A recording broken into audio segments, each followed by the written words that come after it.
Welcome in to the Ravens Rundown. Tyler Jones here with you. Happy to have you with us. On today's show, we will look at several replacement options for the Ravens at the cornerback spot as well as offensive tackle, with the news this week that Kyle Fuller and Juwan James will be out for the remainder of the 2022 NFL season. But first, before we get to that, I want to make sure that you are subscribed to the Ravens Rundown, as we are getting closer by the day to 8,000 subscribers here on the channel. This week, with the Ravens taking on the Dolphins, that means that we're competing with the Dolphins in new subs this week on the channel. Got a ways to go.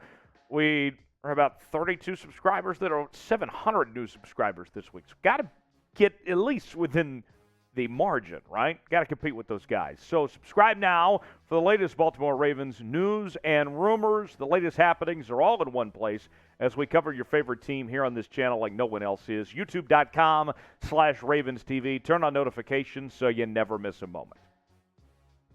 So the Ravens find themselves in an interesting position here. Kyle Fuller, you brought in this offseason, and there was a lot of optimism for what Fuller was going to bring to the table for this team as a number 3 cornerback, and he's already done. Juwan James hadn't played a football game since 2019. His first game back, he gets hurt, and he's done for the season. Unfortunate news for both of those guys, and they were already filling in for the Ravens at those positions as the team was without Marcus Peters and Ronnie Stanley. Now, both players expect to be back very soon, and we've seen them around the facility, but we don't have a timetable necessarily. There was some thought that both Peters and Stanley missed this game against the Jets, that it was a situation maybe where they didn't necessarily need those guys. And so that begs the question, if Peters and Stanley are 100%,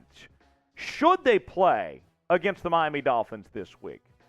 With the Ravens as 3-point favorites, if they're both there, if they're both close to 100%, should they go ahead and play? I think so at this point in time. I mean, look, you already have Patrick McCary and Brandon Stevens set up to be the current replacements if those guys aren't able to go. And I don't know if you want to go down that route with those two guys. If Peters and Stanley are close to 100, I think they should play. What say you? Should you go ahead and throw them out now? If they're able to go, let us know in the comments section. This is our pinned comment today. You might get an ad break. If so, take advantage of it. Let us know in the comment section. Y for yes, in for no, if Marcus Peters and Ronnie Stanley should play this week against the Miami Dolphins. So let's go one by one. Let's start out with the cornerback options, beginning with A.J. Bouye. Bouye, a 2017 Pro Bowler, previously played for the Houston Texans, the Jacksonville Jaguars, the Denver Broncos, the Carolina Panthers. He has been a journeyman of sorts in the National Football League, but could be a decent option to be that number 3 or 4 corner for Baltimore. Also, my favorite name on this entire list is Chris Harris Jr. Chris Harris, a Super Bowl champion with the Denver Broncos, spent the last couple of years with the Los Angeles Chargers, 4-time Pro Bowler. And Chris Harris, I think he still has something left, potentially.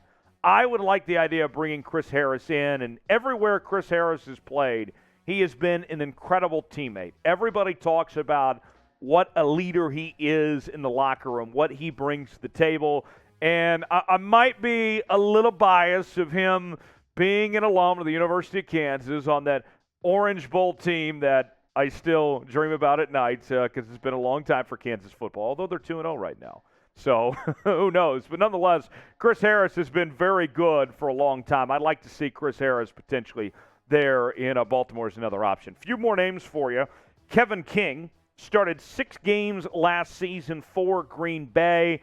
And of the names that we're listing here, he's the youngest option, but probably the least proven of the 5 names that we're about to give you here as far as those cornerback options go.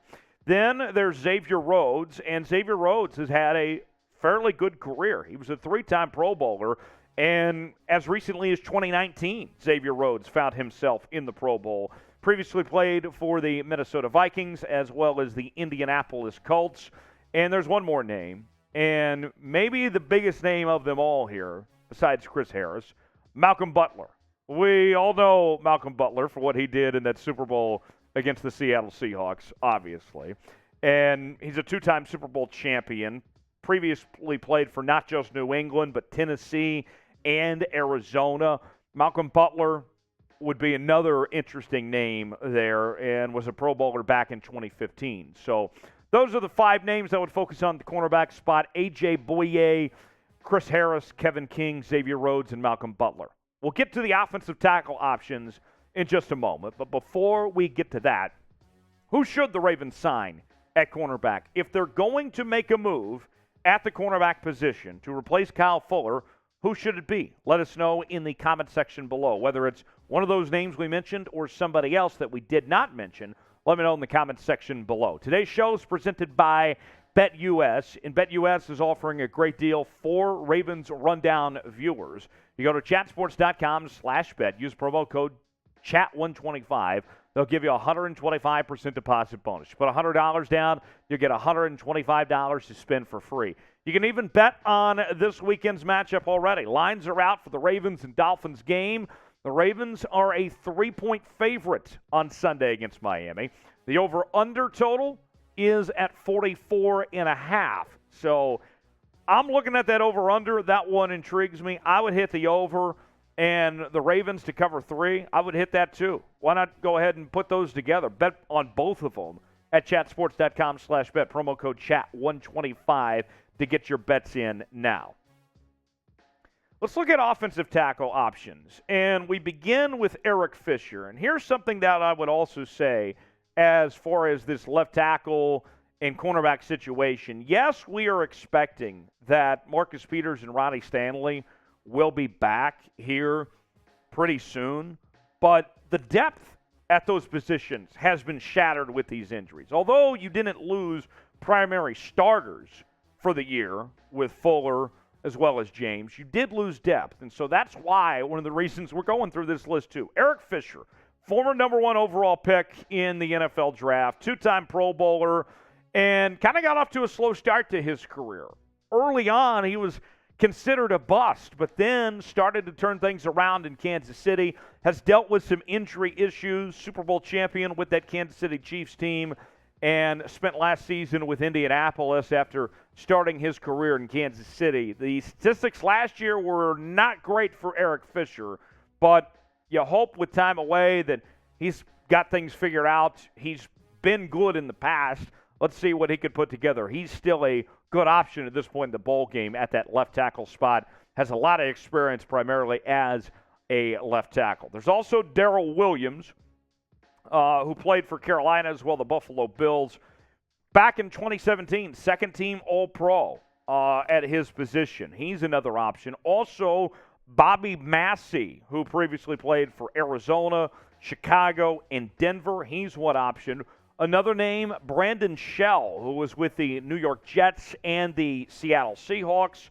And then another name to look at on this list, Tyrell Crosby, who previously played for the Detroit Lions. So that's the 5 names: Fisher, Williams, Massie, Shell, and Crosby. For me, I would focus on, in particular, Fisher and Williams. I think there's a drop-off when you go to those next 3 names, but that's the ones in particular that intrigue me there, Fisher and Williams. So, name a free agent that the Ravens should sign at the left tackle spot. Who comes to mind of those names, or maybe somebody we didn't talk about on the Ravens Rundown today? Let us know in the comments section below a name that comes to mind for that offensive tackle spot. We'll see you next time here on the Ravens Rundown. Thanks for joining us.